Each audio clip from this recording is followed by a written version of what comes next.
প্রদীপের শিখা কারো ঘর আলো করে যায়, কারো ঘর প্রদীপের শিখাতেই পুড়ে যায়।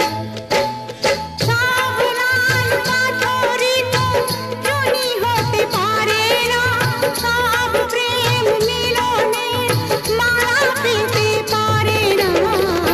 পাশাপাশি দুটি ফুল ফোটে যে